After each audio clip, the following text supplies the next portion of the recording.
and expanding it to Europe. Okay, great. So today we are going to have a keynote speech, a few introductory words.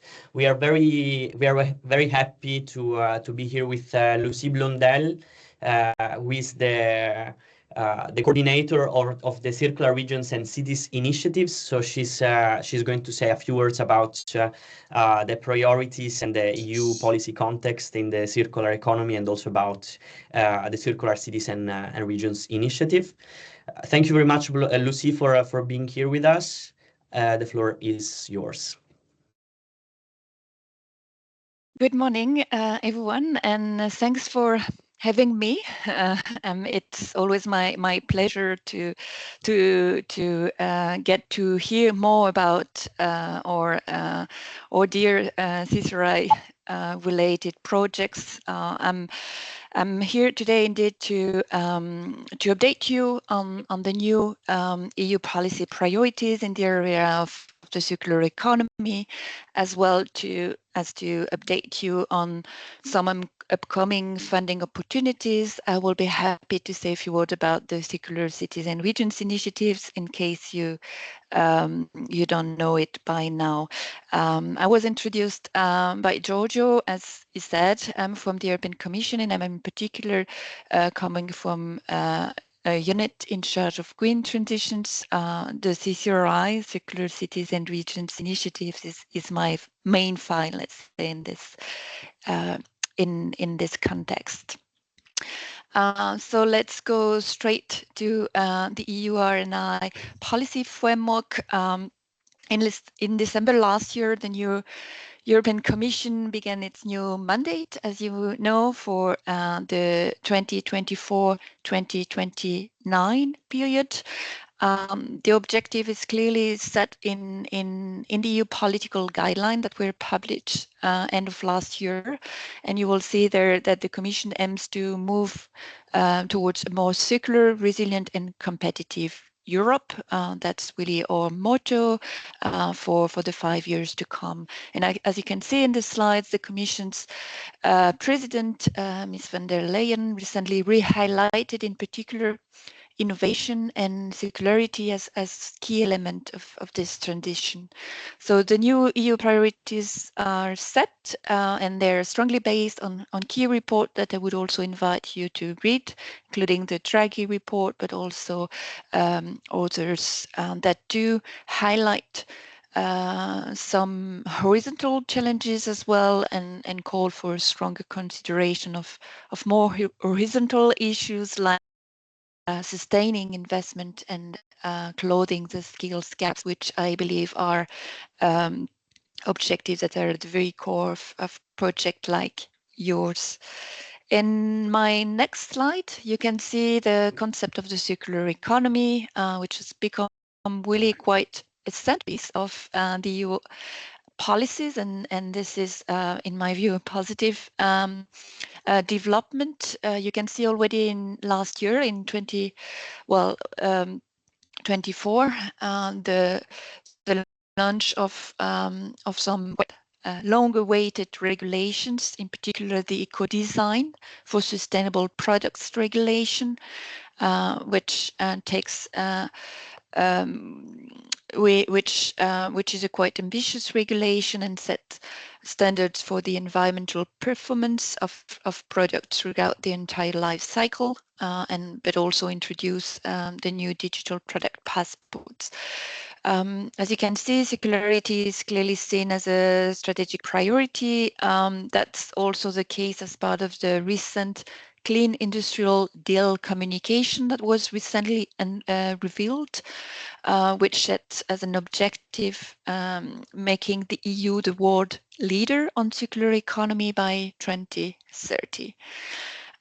This Clean Industrial Deal communication very much emphasized the swift implementation of the Critical Raw Materials Act and also foresee a new Circular Economy Act to come in the fourth quarter of 2026.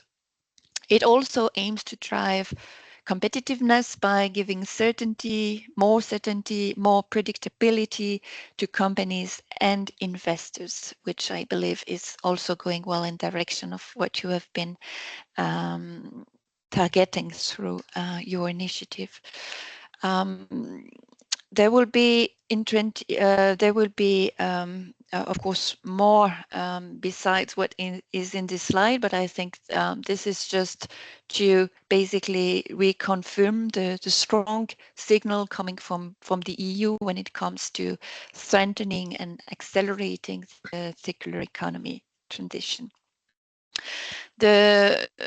Maybe a few words about the new Circular Economy Act. As I said, it is set for rollout in 2026. It will aim to promote recycling, reduce waste, improve resource efficiency, building upon of course, the EU earlier efforts, such as the 2020 Circular Economy Action Plan.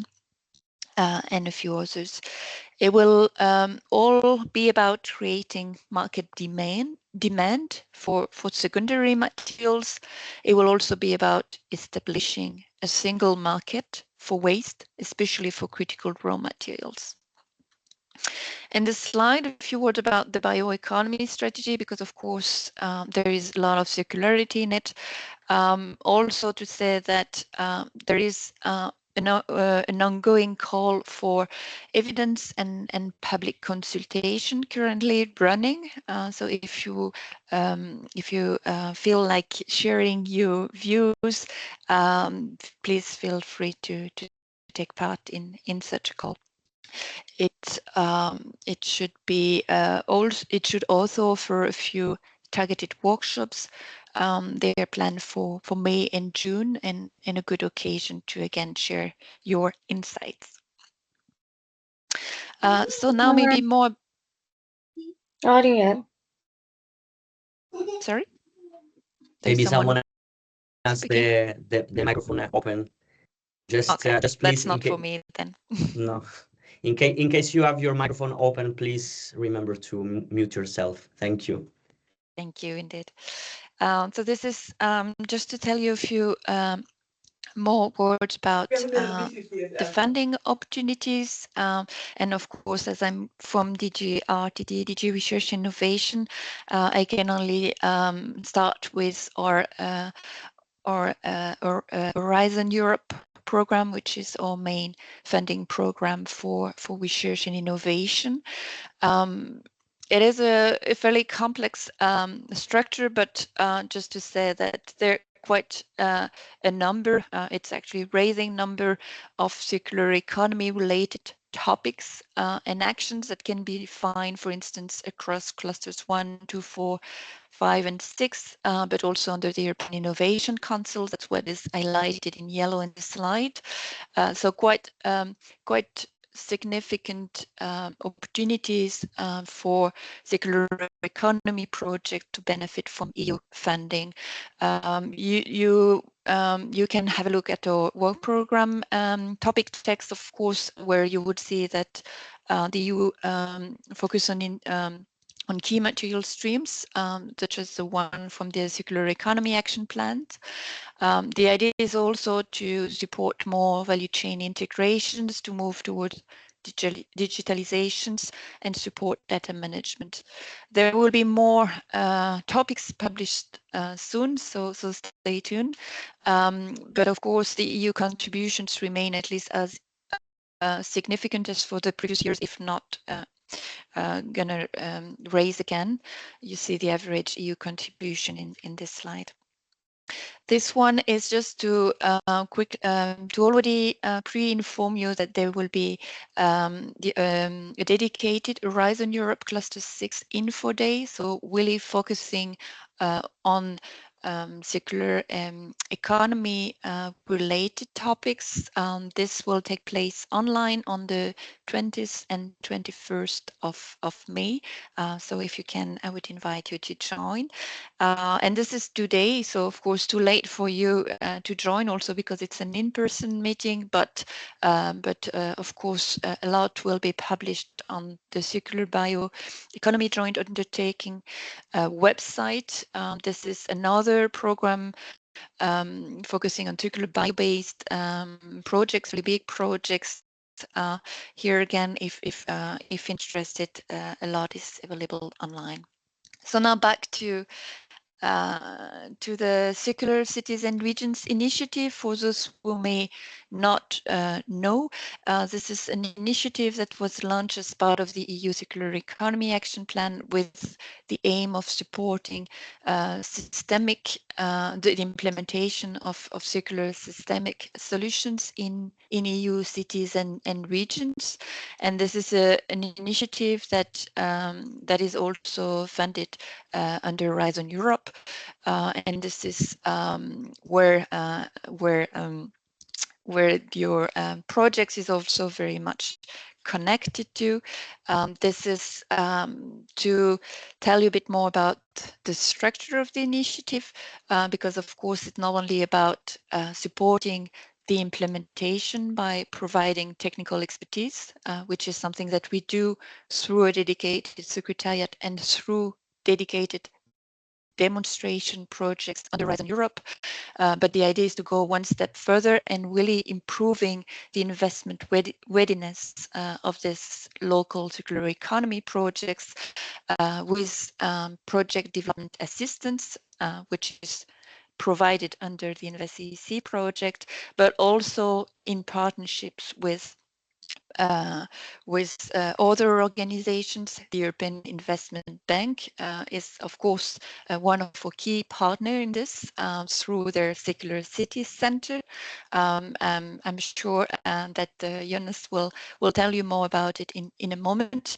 But here the idea is really to make sure to provide sufficient in-depth advisory support to allow your circular economy projects to reach the investment stage.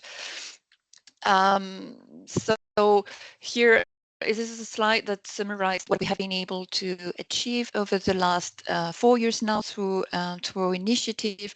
I can only redirect you to the CCRI website, where you will see more information on the project outcomes, of course, but also on all the support that is still being provided and will continue to be strengthened and extended over the coming weeks and months. You can also have a look at our recent online map, where you can see how big and is the CCRI community. It gathers today around 140 cities and regions, and this continues to grow. I won't spend much time on this, but just to say that, of course, there are more coming from the CCRI in terms of events, in terms of advisory support, in terms of networking opportunities, trying to connect circular economy stakeholders together. So even though projects like yours are getting to an end, this is, of course, not the end of the CCRI, and there are a lot of opportunities for you to continue further exchanging on circular economy issues, and of course supporting each other. We are gonna continue working on consolidating the CCRI offers. The idea is, of course, to also best align with new EU policy priorities that I have presented earlier, by also further connecting cities and regions with their ecosystem partners, such as startups, SMEs, industrial players.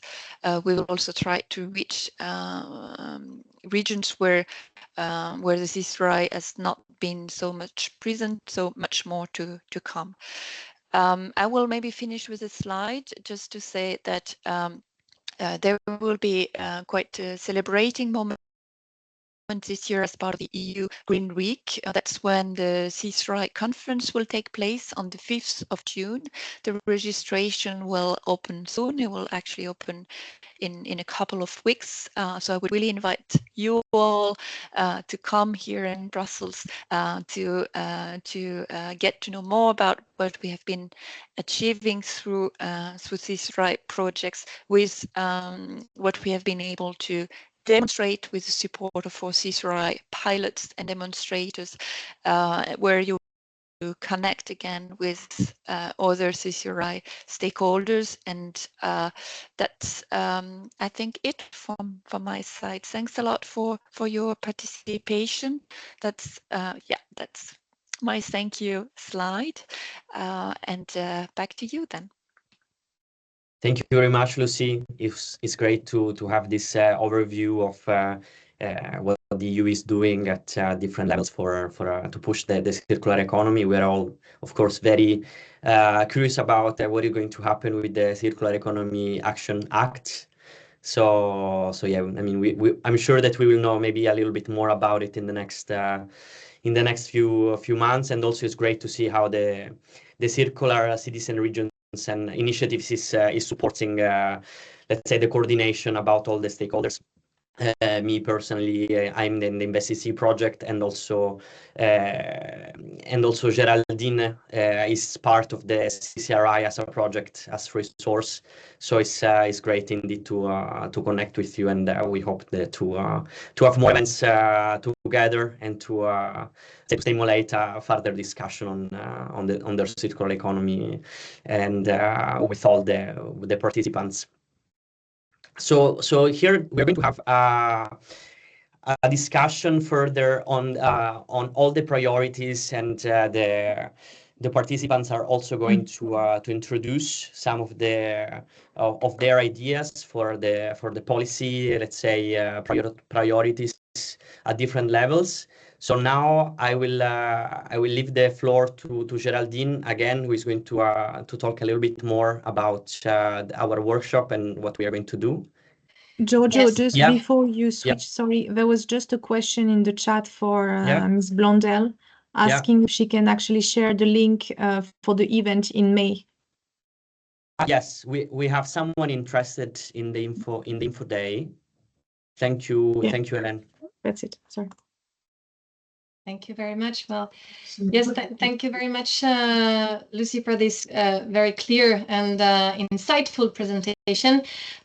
We just wanted to welcome everybody in this policy workshop on shaping policies for circular investment. We've gathered here today an exceptional group of policymakers, investors, industry leaders to explore how policy frameworks can accelerate investment in the circular economy. We'll have interactive sessions also, where you will be invited to actively contribute to developing innovative policy recommendations that bridge current gaps between sustainability goals and financial mechanism. I will ask everyone, please, to mute your mics. Can you all mute your mics? We have a background noise. Please.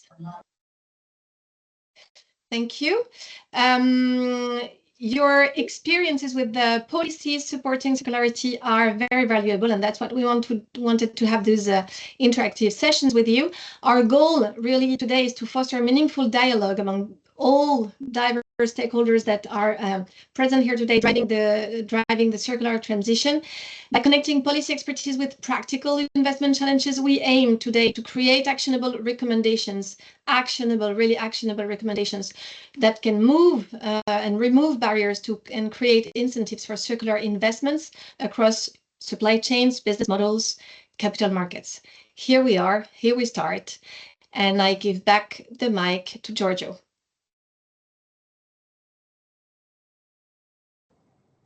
Okay, so we could present. Do you mind sharing the screen, Geraldine? Yeah, sure, I will. For the agenda, so we sure just have a quick overall look. Yeah, I'm coming. I can also. All right. Here it is. Okay. Okay, so here we are going to start with our project recommendations, our policy recommendations from our project, InvestCEC and RESOURCE, which, as you probably heard before, they are both part of the Circular Cities and Regions initiatives promoted by the European Commission.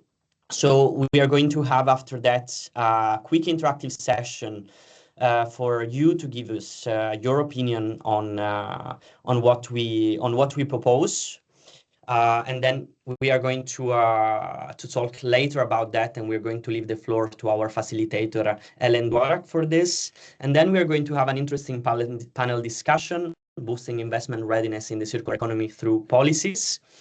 After that, we're going to have an intervention by a very interesting circular company. We have the pleasure to have the CEO, Askar Sheibani, presenting their perspective on how we can shape, let's say, the future of circular investment in Europe. Then another interactive session, and then finally we are going to end with the wrap-up. So with no further ado, I will start giving a few introductory words to our project, InvestCEC. So InvestCEC is an Horizon Europe project under the Circular Cities and Regions Initiative umbrella. We are developing a model to initiate circular economy projects across different cities and regions in Europe, and piloting this in the city of Klagenfurt in Austria. So the different phases of the project are the needs definition, where the city defines the objectives of the circular economy project, and they define the needs they want to promote to the entrepreneurs. Then there is a selection process where we select relevant entrepreneurs for the city. Then there is a mentoring and coaching program where we support entrepreneurs in the investment readiness, and finally an investment, the setting up of an investment fund. So why do we think this is relevant? It's relevant because, as we said, we're piloting this in the city of Klagenfurt, but we know that many cities have probably facing similar challenges when it comes to the funding part. So the city of Klagenfurt specifically has strategic goals with regard to the decarbonization, but some funding is lacking for the implementation of this project, especially when we talk about potentially riskier from an investment point of view startups, innovative startups. The public sector is sometimes unable to cover the financial needs of the cities. So there is the need for new strategic financing partners. Next slide, please. So this is where the InvestCEC fund kicks in. I won't spend too much into this, but it's a key part of the project, and it's being managed by our partners Vinioner Capital. So Vinioner Capital is working closely with Stadtwerke Klagenfurt, which is the utility provider of the city of Klagenfurt, as a key partner, and setting up a public-private partnership with Klagenfurt. So the target of the fund is to reach 20 million euro, with the first closing expected by the end of the year for 4 million, to provide a little piece, let's say, for the city to finance this potentially more innovative and potentially riskier project. And the investment period will have a maximum of 5 years. Okay, so I would now go leave the floor again to Geraldine to say a few introductory words about RESOURCE. Yes, so Resource is also a Horizon project, also under the CCRI umbrella. And it's a 3 years project, and we'll be finishing in July 25, with the main challenge to support circular economy pilot projects, shifting from linear to circular business models, with the objective to help them raising 20 million euros. So we've selected 9 circular economy projects so starting in Spain, in the region of Aragon, because it was a strategical orientation from the government of Aragon, and we're 7 partners total. So we're developing a support methodology for accelerating private funding of circular economy projects. So as I said, starting in Aragon, extending then throughout Europe. And we are really thrilled to have 5 great international advisors and investors participating in an advisory board, and they give us great advice for the resource project and supporting the pilot projects. To give you an example of this type of supports we have provided, we have the Buckley startup, cultivating and transforming the larval mealworm into very nutritional products such as oil, flour, guano, etc. So we have helped them through a life cycle assessment and circularity improvement recommendations. And they got a mentor, they got a 360 assessment with strategy recommendations. They've been participating in several trainings on how to approach investors, how to improve your pitch, etc. We've made an interview and made a presentation video of their project, and we've done this for the 9 projects of Resource. They're all visible on our website. We've introduced them to investors, and they have now a new partner that just joined for the strategic background. So that's just an example of what we've done with our projects. Now I do give back the floor. I will give the floor now to Hélène, if that's right. So Hélène, who will that's really nice, but it's actually to Giorgio, and you can, if you can leave the slide, please. Sorry. Coming back. Yeah, thanks. Yeah, so now we are going to introduce a little bit our, as we said before, our policy recommendations. So this is a midterm, at least from our side. We produced a deliverable on this, and now we're very happy to be here with you today because we would like to refine and also hear a bit your perspective. So I'm going to present just briefly what we proposed so far. So could we please go to the next slide? Yeah. Okay, so here is a quick overview of what we have suggested at the EU level for policy recommendations. So to further develop pricing mechanisms for externalities, to expand the scope of the EU circular economy taxonomy, to further develop circular economy indicators and labeling, encourage the use of new valuation tools for the circular economy, communicate the non-environmental benefits of the circular economy, and expand the scope of the EU right to repair policy. So now we are going to see a little bit more in detail a bit this recommendation. So when we talk about externalities, for example, we know that there are some costs and benefits of economic activities that are not accounted in market prices. So that's where it becomes very important that specific subsidies and tax benefits incentivize circular economy practices. And so it's important that the efforts of policymakers to reduce the VAT on reuse, repair, and remanufacturing activities is increased. And also, let's say, according to to adjust the VAT rates according to the EU waste hierarchy, so according to different, so prioritizing waste options that waste less. So further on, so we are going to talk more about this in the panel's discussion, but we have been suggesting to expand the scope of the EU circular economy taxonomy. So the EU circular economy taxonomy focuses on 5 sectors and 21 economic activities. For investors, mainly to have some guidance on economically, environmentally positive activities, but as the circular economy has complex value chains and is systemic and cross-sectoral, including different actors, we support the idea to establish a wider-reaching taxonomy incorporating more economic sectors. And this will be, of course, something that we are going to talk about in the panel discussion more. So, is it going to be challenging to extend it too much? Or do we run the risk of greenwashing? So this is also a question for later. Then we have the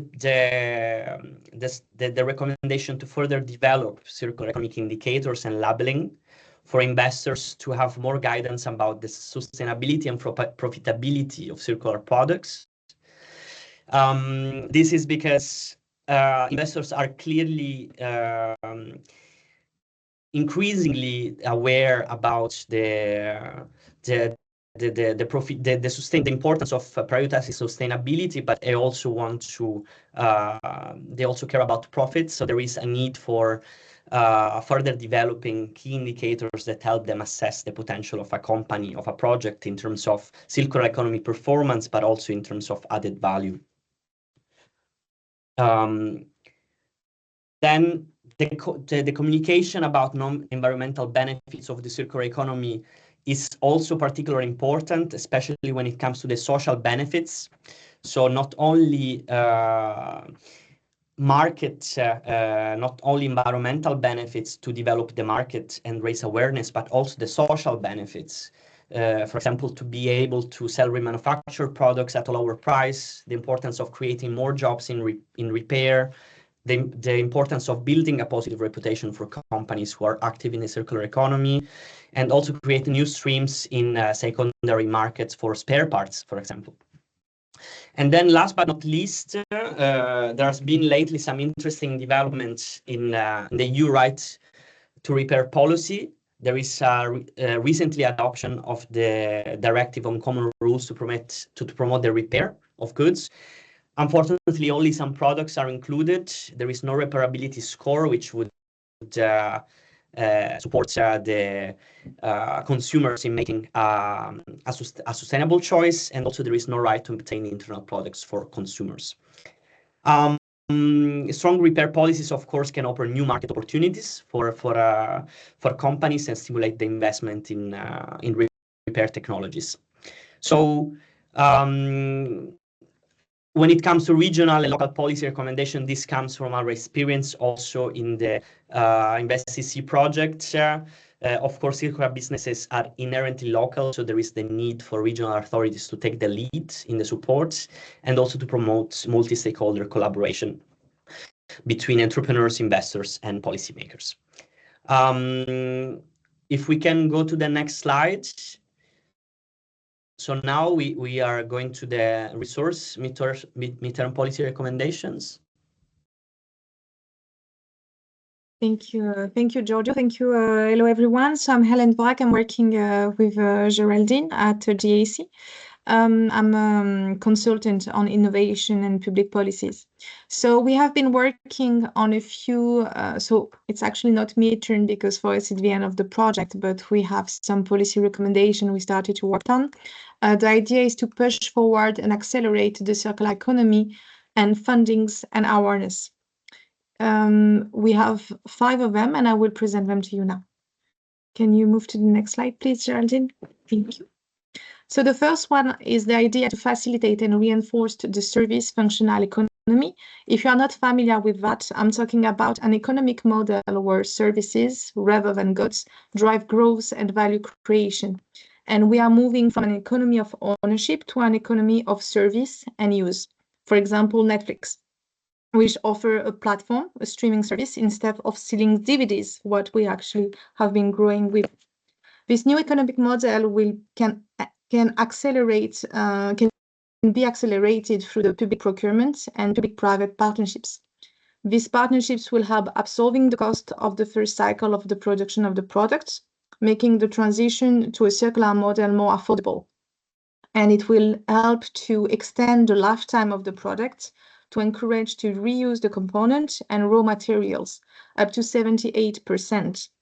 By demonstrating the economic viability and reduced risk of the circular model, the EU can attract private financing to scale these initiatives, fostering the new value chain that prioritize longevity and resource efficiency. The second recommendation, if you can move to, thank you, is to create a common measurement tool at the European level to assess the circular economy performance for businesses. This tool should provide transparent and accessible metrics like a carbon score, for example, allowing citizens to easily evaluate the environmental commitment of companies. In France, for example, we have the model of Nutri-Score or Critère that you can see on the bottom. By establishing a common framework, we can enhance accountability and encourage competition in sustainability, making it easier for private investors to identify and support high-impact circular economy projects. Thank you. The current financial system, as you know, is very tooled towards a traditional linear economy. That's why we wanted to actually create a recommendation to boost the use of market and non-market tools to measure the circular economy and climate impact and make them a key performance indicator for companies. This new market tool will go along with the traditional one, of course, but it will help to evaluate. It will measure a company contribution for decarbonization, establishing a circular and climate value. By quantifying the environmental impact, this approach will recognize and reward companies that reduce emissions, adopt renewable energies, or implement circular economy practices. Taking the example, for example, that you can see at the bottom, the climate dividends. The idea here is to support the transition to a net zero carbon economy. This tool will enable companies with positive climate dividend to redistribute these credits to other businesses and shareholders facing higher emissions. It will foster collaboration and shared responsibility in achieving climate goals, and will attract and maybe give a bit more of ideas for the investors. If you can move to the next recommendation, please. Thank you. So here we were thinking of financing territorial diagnostics at the European level to actually assess the local resources, for example, raw materials, energy flows, water, skills. These diagnostics will identify synergies and facilitate the economic development of existing businesses and the establishment of new ones, of course. Additionally, it will support the creation of a collaborative platform to map available land and opportunities, promoting collaboration and optimization of resources to use and to support circular economy. When we provide clear data and opportunity, we can de-risk private investment in circular economy model and foster a new chain of value that emphasize resource optimization and local economic development. And then we have our fifth recommendation, which is to create a Circular Valley Innovation Hub. We were thinking about that, such as like the Silicon Valley, but focusing on circular economy. It will serve as a center for research, development, and entrepreneurship in circular economy technologies and business model. By concentrating the resources, the talents, and the investments in only one location, we can accelerate innovation and attract global attention and funding to the circular economy initiatives and new models. And finally, we also had two recommendations applicable at the local and regional level. The first one was to develop and implement a robust tax incentive program that reward businesses and consumers for adopting circular economy practices. It includes tax incentives or tax credits for using recognized labels and tools that support circularity. by reducing the tax burden, this measure can enhance the return on investment for private sectors, making circular economy projects more attractive and financially viable. The second one is to mandate a life cycle assessment, LCA, as a condition for obtaining a local permit. It will enable local authorities to evaluate the circular economy commitment of companies seeking to establish operation on their jurisdiction. And by integrating the LCA into the permitting process, the local authorities can foster the creation of sustainable ecosystem and ensure that new businesses align with environmental objectives. Thereby, it will, of course, attract private investors that will focus on long-term sustainability and stable return as a condition for settlement. So this was a lot, but we try to make it a bit faster because we were a bit delayed in the agenda. But we want to actually have your inputs on what we have created. So we are gonna actually ask you to scan the QR code that is on the screen with your phone. Geraldine, I think it's good if you leave it a bit while people are scanning, and after I will share my screen so people can actually see the results. So this very nice tool will help us to actually get to know each other and after to share your ideas. We also put the link in the chat. Charlotte, you put, thanks. Because I have 4 people connected and we actually 54, so I have 50% missing. So you can also scan you can scan the QR code, or you find in the chat the link to connect directly. So it's it's easier in case. Yeah. Is the one Charlotte just shared on the chat.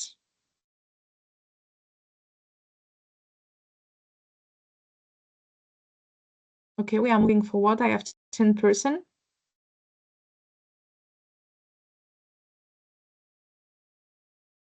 Great. Okay. I give you maybe 1 more minute to connect. Then I will share my screen so you can start seeing the result together. So we will have. Don't disconnect after you have replied because we have 5 questions for you that we'll do a bit fast. So, okay. Yeah, okay. We are 25. Okay. Geraldine, I will actually share my screen and steal your. In case you missed to scan the QR code, you can also just yes, you can also use the link in the chat. You can see. Okay, no problem. Okay, so we have 30 participants, mostly from Europe, as I can see, mainly from Belgium. It's actually making me practice my geographical skills. It's great. Okay. We will start moving to the next question. Many people in Denmark as well, I see. Yeah, indeed.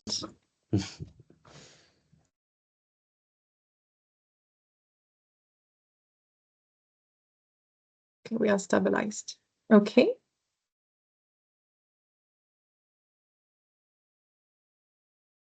So I have a question to get to know you and your sector.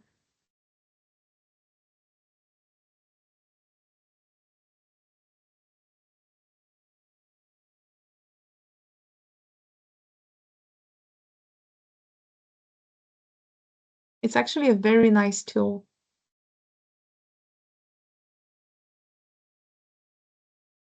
We have a battle between business support and non-profit organization. Non-profit is winning now.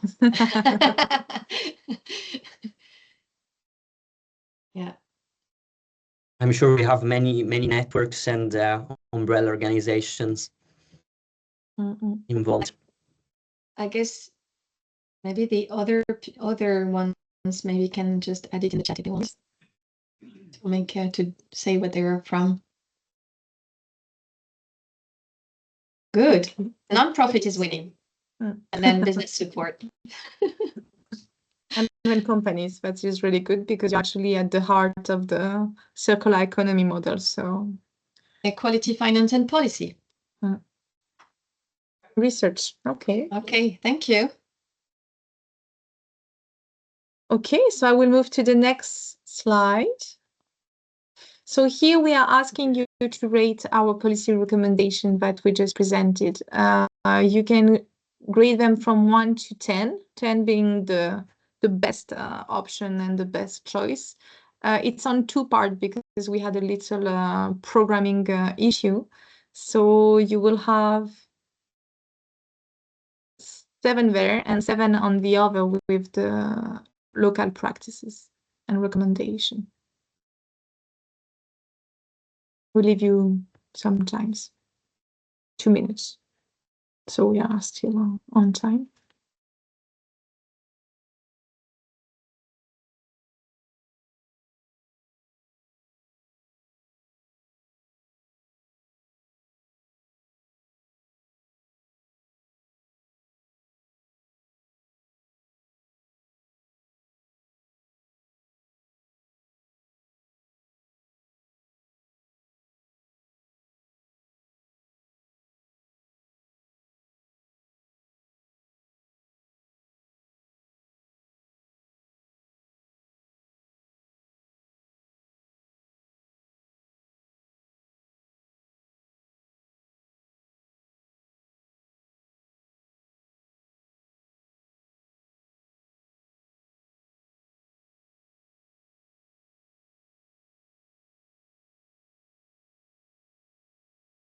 We had 30 people before, so I will wait for the last people to grade.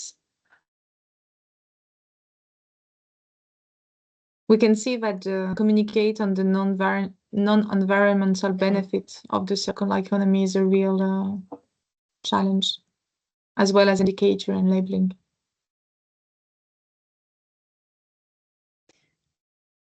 Maybe it can be a good topic for the discussion later on. Yes. Maybe our panelists have something to say about that. Yeah, third position, the right to repair policy. Yeah.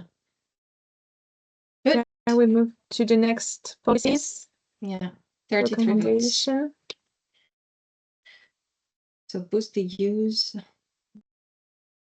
So you have European policy recommendation, the first 3 ones, and then local level, tax incentive, LCA, take the lead in supporting circular businesses, promoting multi-stakeholder collaboration. Yeah.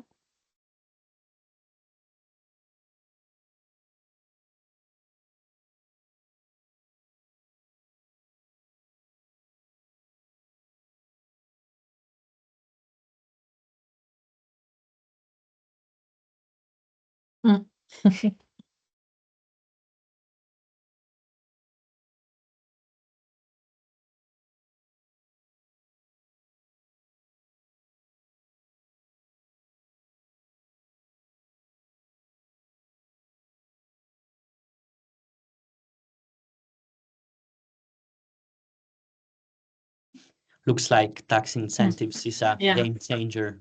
Yeah. According to our dear above all participants. I see a lot of thumbs up for tax incentives. That's right. Yeah, the Annie, tax thank burden you. is a real. We have still a free. Interesting. Yeah. Yeah, a few people left, and then we can move to the next ones that will be actually so you can start thinking about it. So we will ask you to maybe share 2 to 3 barriers that you find relevant to barriers that you have to overcome to actually increase circular economy, and then policies you would propose also to overcome. on a second. Should I wait for the 4 final people? Okay. But we have a final session on that. So Okay. now, Should I wait for after? Yeah. Also, Okay.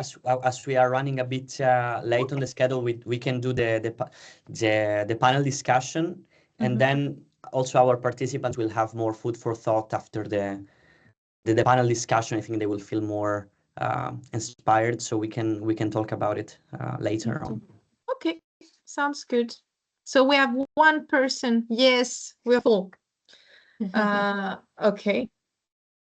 So Great. the tax insensitive, big question, and take the lead in supporting circular businesses. Perfect. Thank you very much for your inputs. And now I will give back the floor to our great organizers. Okay, thank you very much for your active participation. So now we will move to the panel discussion, and we will meet our great panelists. And I will just give you a few words to introduce each of them. So, Katarzyna Balucka-Debska, sorry if I hope I pronounce it well. She's the EU Policy and Affair Orchestrator at the ClimateCEC organization. ClimateCEC is Europe's leading climate innovation agency and community helping cities, regions, countries, and industries to achieve climate resilient future. ClimateCEC is leading the Hubs for Circularity community of practice. Katarzyna was recently inspired by the EU Circular Plastic Alliance model and the ESG Spring methods. She's focusing on supporting circular companies, regional and national circular strategies, and she's involved in the circular economy innovation clusters. We are very happy also to welcome Jonas Bystrom, lead engineer and circular economy expert at the European Investment Bank. As the lending arm of the European Union, the European Investment Bank, EIB, contributes to delivery of EU policy objectives. Jonas is the lead engineer at EIB, focusing on project appraisal and monitoring and sector-related work in solid waste management, circular economy, and clean oceans. He's joined JASPERS, which is the Joint Assistance to Support Projects in European Regions, as waste management specialist. He also actively participates in the Circular City Center, C3, a joint initiative of the EIB, InvestEU Advisory Board, and the DG for Research and Innovation. C3 offers awareness raising and technical advisory services to accelerate the circular transition in cities. We're happy also to welcome Shima Pina. He's the managing partner at Apti and at Fort Capital. That's an investment consultancy and VC fund, and member of the investment committees of 2 businesses dedicated also in circular economy. He's also shareholder of the Carretzo Forum in Spain since 2013 in the Madrid and Barcelona chapters, where he served as vice president from 2013 to 2016 after serving as the entrepreneurship director for scouting and analyzing potential investments. And final panelist is Marco Musto, Deputy Circular Economy Manager at the European Environmental Bureau. He works with the EU policy team on financial, fiscal, economic instruments for the green transition. He works especially on circular economy taxonomy, circular taxation, and where EIB has produced a report on this, the public policies that have supported the circular economy, and emerging circular economy policy measures. Thank you all of you for being here with us today. And I also want to introduce our moderator, Uffe Jorgensen, who is the founder and CEO of Gate to Growth, a company that helps innovative companies secure grants and develop viable funding strategies. Thank you very much to all of you, and I give the floor to Uffe. Thank you very much. Just a discussion about order, because we are about running half an hour late. So are we only having 10 minutes for the panel discussions, or what can we aim at? Yeah. But I assume we have enough time. Yeah, we have time. Yeah. So I think also from this interesting question that you're running around which clearly showed that tax incentives was high priority because people react on financial stimulus in what they behave. So my question is, do we have, in particular Katarzyna with her vast experience, do you have examples of policy measures either on the EU or national level that has really successfully supported circular economy businesses which were not funding, were not policy measures which had monetary impact, but other type of policy measures which had an impact on circular economy? Hi everyone. I think I'll just add to what had been read about me, that I'm actually a commission official and I stepped out of the commission after 18 years because I wanted to see how in practice can we implement the European Green Deal. And sort of answering over your question a little bit indirectly, I really feel that at least for this first intervention, before we get to examples, we need to get back to the basics. Basics in a sense that, the Green Deal we associate with the emissions reductions, but actually circular economy has already been there. Why? Because in order to be successful, so it is a successful measure in a sense how it was designed.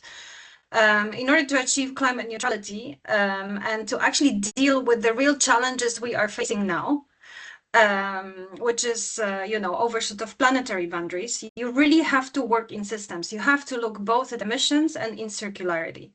So whichever successful measures that I have seen, and that's why I stepped out of the commission to see them, and I'm working with ClimateKick, is those that were place-based, because every place has a little bit of their own flavor in terms of what you have to do, that involved innovation. And innovation can be, it really spans from disruptive innovation to incremental innovation to business models that have already been mentioned, that involves policy implementation, but in a way that, again, takes into account interactions between different policies.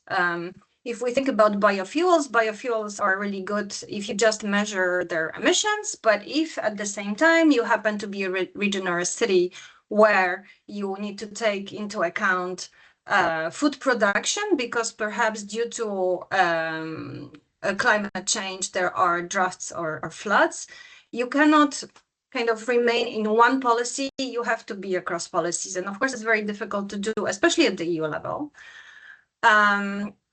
But it happens, we have seen it happening sort of bottom up from cities, especially as ClimateKick, we have cities mission for climate neutral cities, and they're really trying hard. We have regions, we're working with regions, so we have seen it at that level.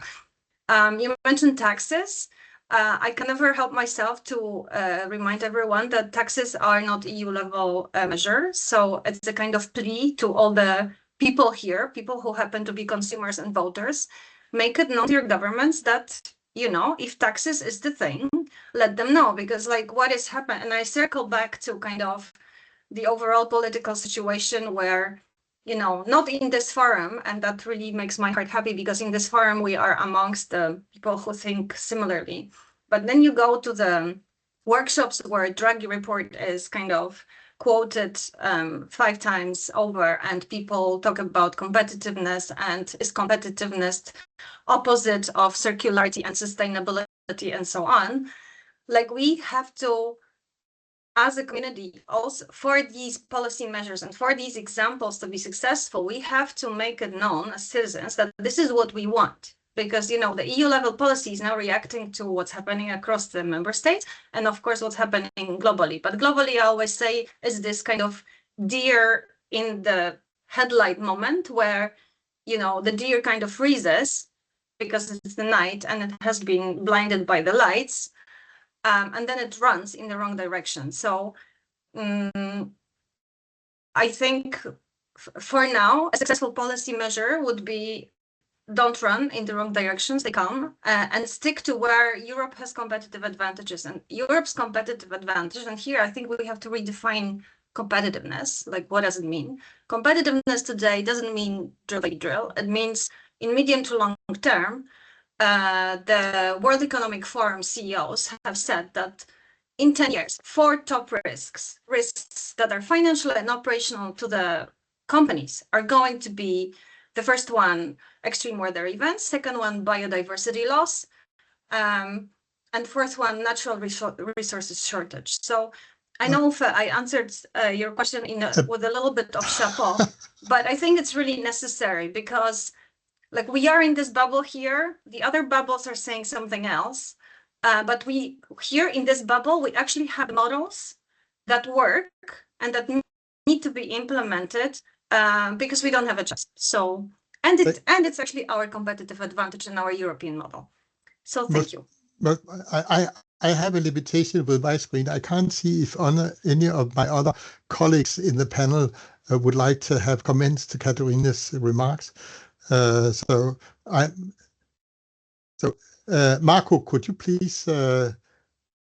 Thanks. I'm just happy to jump in because it resonates a lot what Katarzyna just said, and I think it was very useful introduction. As the European Environmental Bureau, we are the largest network of environmental NGOs, so we are in Brussels GU level trying to work for the type of policy that your question hinted at. So the public EU policy that can create the condition for circular business models to thrive. And perhaps the first quick answer is, do we have example that these have worked? Absolutely, yes. And the good news is that we are not at the beginning of the circular economy policy. We already had a full circular economy action plan, and they have already worked. And we don't have a lot of time, but if you look at the EU eco-design policy, this has already successfully driven innovation, improved sustainability performance, and competitiveness for European producers. And we also see more recently other types of regulation where all of a sudden, not all of a sudden, but thanks to EU policy, you create markets for circular business model. And think about when the EU sets reuse targets for packaging, then all of a sudden you have actually a financial chance for circular business model in the reuse space to take up the market. So I just wanted to make this point because the answer from our point of view is yes, it's plenty of examples, so all the reason to do more. And in the current context where we pursue competitiveness, I also share the reflection of the risk is a blind pursuit of deregulation, thinking that this would support short-term competitiveness. Well, I'm not even sure about that, but for sure it would actually hamper the long-term competitiveness of the European economy. So just a quick reaction to double down on what Katarzyna said. I think very, very relevant comment. Tim, you also have raised your hand. Yeah, I totally agree with what Katarzyna mentioned about competitiveness. I think that it's important, and sometimes we forget that the real impact is correlated with a real adoption, and real adoption is related with with sustainability in the business model. I mean, when we talk about circular economy, too many times we solve the concept of the cause, but not the idea of it's feasible or there is a business model that is sustainable. And I think that at the end, that is really important. We have to be aware that, as I mentioned, it's a competitive advantage. We have to move and to the real economy. Yeah. When talking about real economy, then maybe we should jump to the other questions about boosting circular economy investments. And here we have one of the big funding sources behind the circular economy change, the European Investment Bank represented. So Jonas, I think you might have good ideas about boosting circular economy investment ideas. Thank you very much, Uffe, and agree also with the previous interventions here in the panel. But a bit the kind of view we have from a large public bank, EIB. We are the EU bank. We are mandated to support EU policy, including the circular economy policy. We are also the climate bank, and a lot of focus on green financing, including circular economy financing. And in the last 5 years, we have provided almost 5 billion euro to circular projects, 150 or so circular projects. And that's a lot. But if you look at total EIB lending, it's only about 1% of what we financed last year. So a very, very small share. And I think it reflects that there is actually a lack of circular projects for reasons we have already discussed. And I think one is our economies in many parts of the world, we are focusing on growth, which drive consumption and a bit get us stuck in the linear model. Companies as well, they are looking at linear advantages, focusing on profits, shareholder returns, not really considering the risks with the linear approaches and business models, and don't really appreciate all the circular opportunities and positive impacts. And as consumers, we have been taught since we were young that consumption, that's the route to happiness. Buy new, more, fashion, fancy, etc. That's how we become happy. So I think there is a need to really, on all these levels, rethink. And here, policy, of course, is important. I think that what the previous Commission have done a lot to start to create what is needed, a much more level playing field between the linear and the circular. Yeah, talking about internalizing externalities, tax shifts, etc., the push measures, the pull measures, etc. So I think a lot is being done, and I think the new Circular Economy Act, but also the fact that Ursula von der Leyen in her mission letter to Jessica Roswall actually coined the term competitive circular economy. And I think that's really at the core, this kind of level the playing field, but in a more clear manner. So ensure that in all ways and means, policymakers and others can try to ensure that the good theory of going circular from so many points of view is also becoming the go-to way of doing business, i.e. competitive with the linear economy. And one little angle as well, I think, with regard to this consumption is that we are actually over-consuming in the EU. We are over-consuming a lot, and that is giving the continent a very high material footprint. Some countries are really, really high. Finland, 44 ton per capita, average, I think, 14 ton.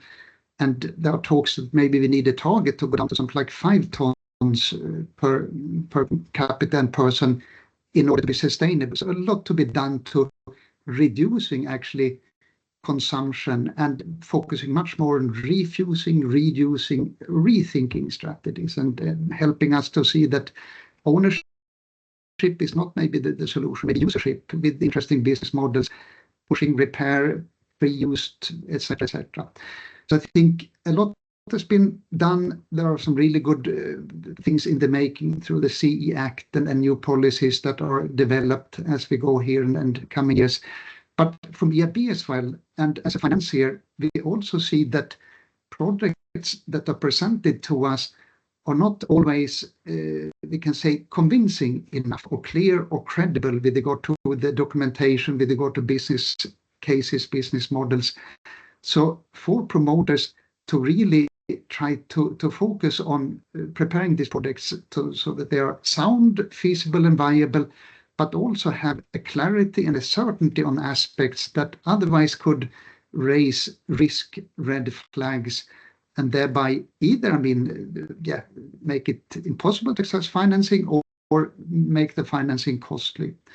So from EIB side, like Lucie Blondel mentioned, we have therefore set up what we call the Circular City Center, which is a center that helps EU cities to advance in the circular transition. And we have a particular focus on helping the cities identifying circular projects and then prepare them, both with regard to the circular elements or aspects, but also to prepare them for the stage where they could be called bankable or investment ready, i.e. described well enough, clear enough, convincing enough to actually convince the people on the other side of the financing table. They understand the project, they understand the impacts, the positive impacts from circular products, but also the risks related to that there are still some market, maybe feedstock, offtake demand aspects, or maybe technology risk. But these risks have been studied, they are described, there are ways to handle them, and then there are much easier for a banker to understand and accept, and then agree to finance the project. Jonas, you said something extremely interesting. It was sort of paradox, because you said that we are underestimating the linear risk compared to the circular risk. When I, as an investor, is looking on linear type of projects, because the externalities are not priced, linear projects are easier to understand, easier to evaluate than circular economy projects, which are relying on a very complex interaction between the partners in the circle. And maybe Chima could address this from an investor point of view.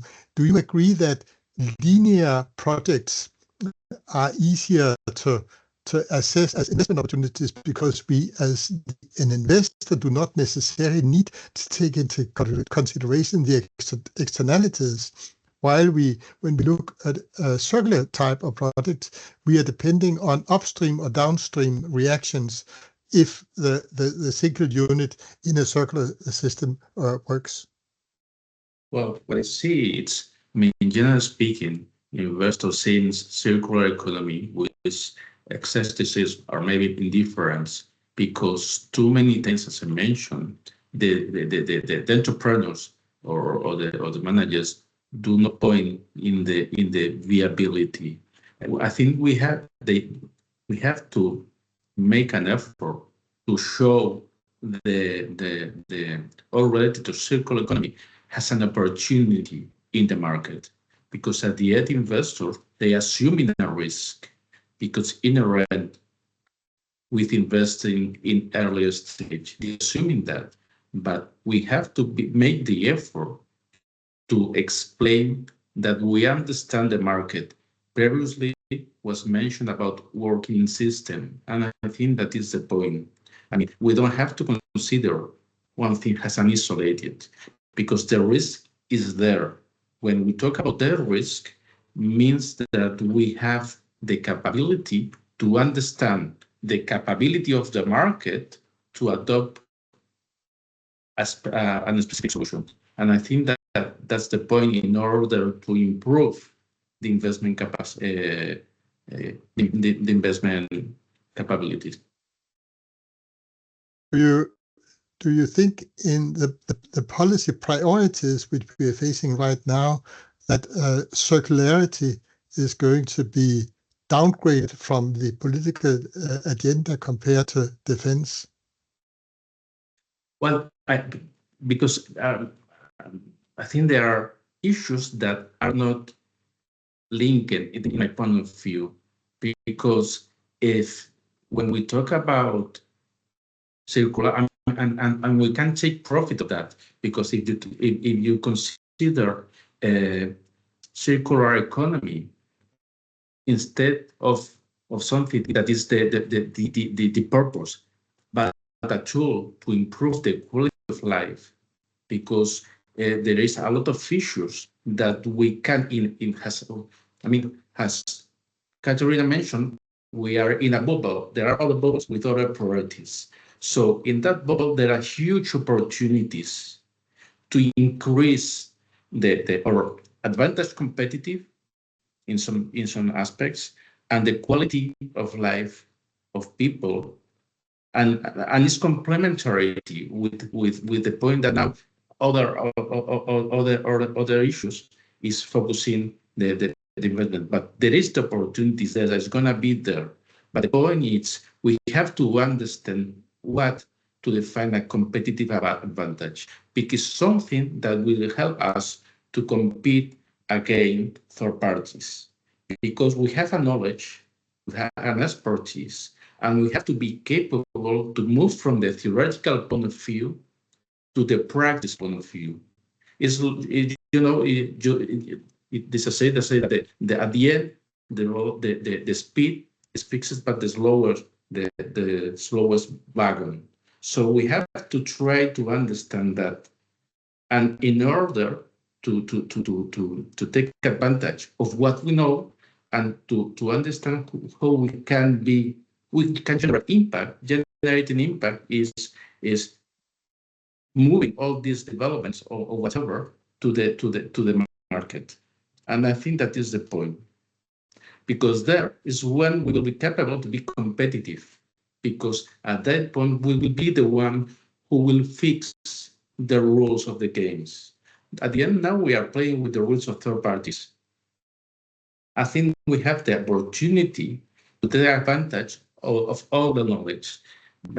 For instance, before, you asked about real success cases. I mean, a success cases with circular economy is big companies in software that are not capable to develop tools to trace the impact of the product for the retail sector. And what they have done is look for small companies, small startups that have the capabilities and the knowledge to trace that. And we have done is to invest in them in order to use their technology. For me, that's a success case. Yeah. Katarzyna? Yes, I just wanted to comment. I really liked your question, circularity versus defense. This goes back a little bit to my redefining of like what we're talking about. So competition we have talked about. And then the other words now that are very important in terms of objectives are strategic autonomy and security indeed. What does strategic autonomy mean for Europe? Like if we're importing most of our materials that we produce from, not just rare earth materials, like most of the stuff that we produce from is either imported or 50% of global GDP actually relies on nature. People forget. Water today, depends where you live, is beginning to have a cost because it becomes scarce. Unfortunately, as humanity, we only learn when something becomes scarce. But this is the kind of redefinition of strategic autonomy. So it's not defense against circularity. You need circularity to be able to do some of the defense stuff we are doing. When you talk about security, and I'm Polish, I'm all for bullets, but you also need to think about food and water security. So that's on that. Then we discussed it before we came into the panel. How do you then measure it so that the real economy actually understands what you're doing and its impact? But then we have to redefine impact. And as ClimateCEC, we have two things on impact. We're actually measuring, we have managed to amalgamate different ways of measuring impacts, both climate and environmental, of early ventures. And we welcome anybody interested in that to contact us. We have tried it out with the EIC. It works quite well, so that investors know indeed which technology is good for you. Everybody's afraid of greenwashing now, but I'm super pragmatic about it. The fossil fuels companies are not afraid of greenwashing. So why are people who are trying to do something are afraid? Like let's forget it let's hang it for now and let's just keep on trying. And then the impact, so the measuring we are doing, and then the impact in terms of how do you scale impact. And I have worked in DG Grow 10 years ago on startup strategy, and venture capital is very important, but we have actually real economy asking for sustainable things. So we have 112 cities in Europe that have signed contracts to be climate neutral. This is aggregated demand for sustainable services and products, like in construction, like in mobility, also around food systems. And these like three systems together with energy system happen to be the most emitting provisioning systems and the most material intensive systems. So in a way, like the story is there, the logic is there, but somehow when we talk about still circular and sustainable and responsible way of doing business, it's not real economy. This is something we have to deal with. But I think it's an interesting aspect to position circular economy as an active piece of the puzzle for a strong defense policy that goes with more efficient use of internal resources in Europe, scarce rare materials, something like that. But there are also cases about circular economy which works in practice between industries and the public sector. One of the examples which you may know about is the Kalundborg example, Kalundborg symbiosis, where the public sector really works together with large industries, and they have more or less a full circularity on their waste streams. But promoting these type of examples may be also a way of supporting circular economy. I'm a bit concerned about the whole problem about taxonomy, because and I think I agree with you, Katarzyna, that we should maybe not be more religious than the Pope himself in the taxonomy, because if the big oil companies do greenwashing, then as long as we support climate change and circular economy, if it's not 100% circular, I will still promote it. But that goes against some of the criteria a number of venture funds and also banks are setting up in order to finance things, because they have more strict rules than a pragmatic private investor. What about, have you experienced anything about the taxonomy problems? Are people afraid of working with circular economy because it has to be so correct in order to be called circular that they simply give up?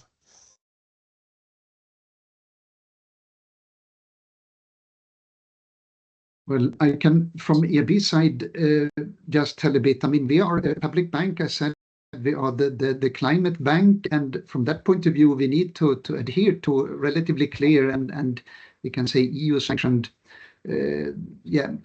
criteria for what we call circular. And as I said, we have actually lending target, 50% of our financing should be green. And then the taxonomy is a kind of one aspect of what we consider when we decide whether a product is circular or not, or mitigation, adaptation, etc., etc.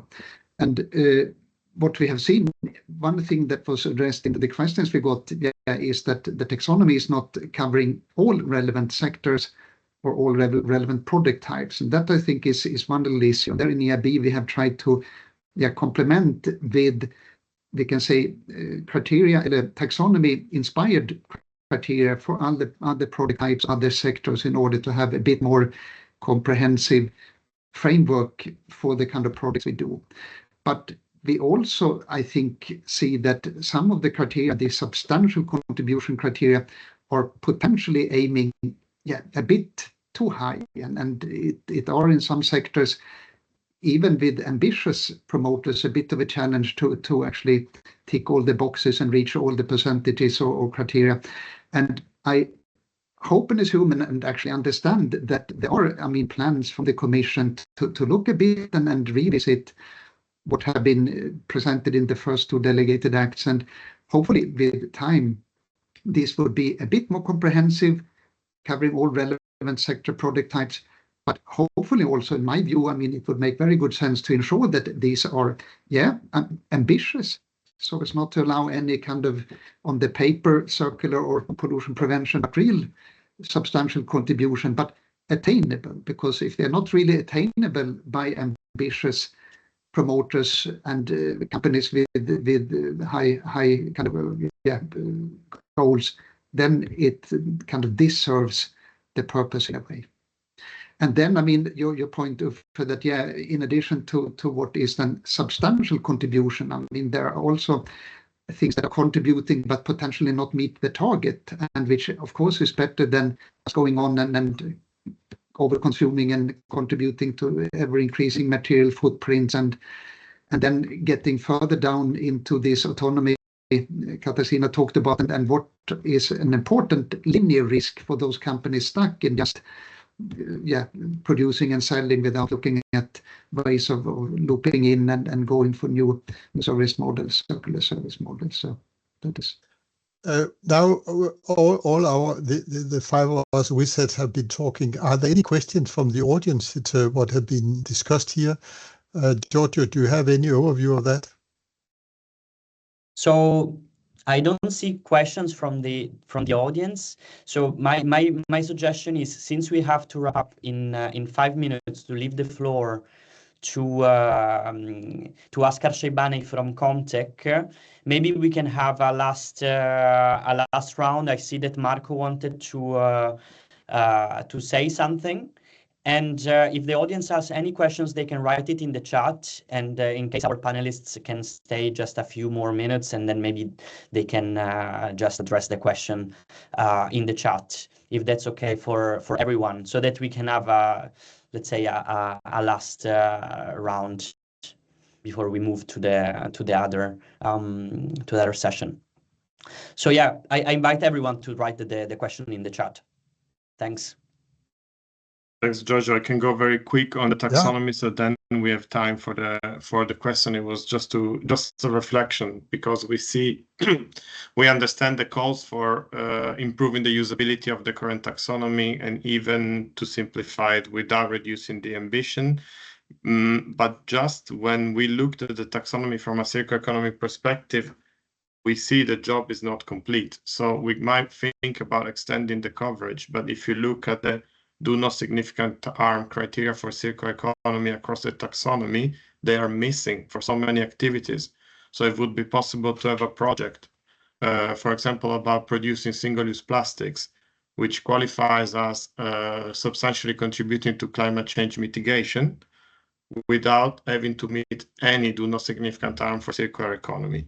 So then here the environmental trade-offs are clear, and also the environmental burden shifting.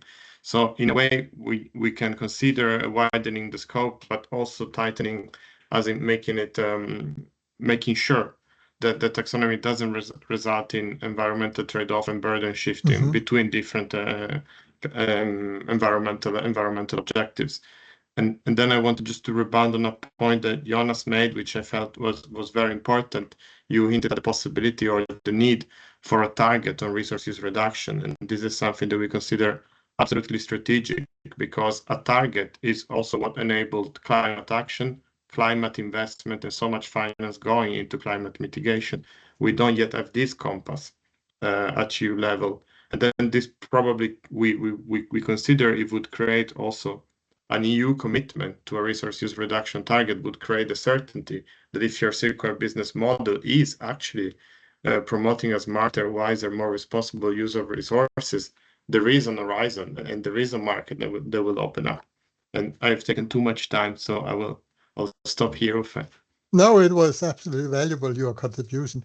Are there any other comments from Gemma, Katarzyna, or Jonas before we close this interesting discussion? If not, then Giorgio, I will leave the whole system to you, and thank you very much for your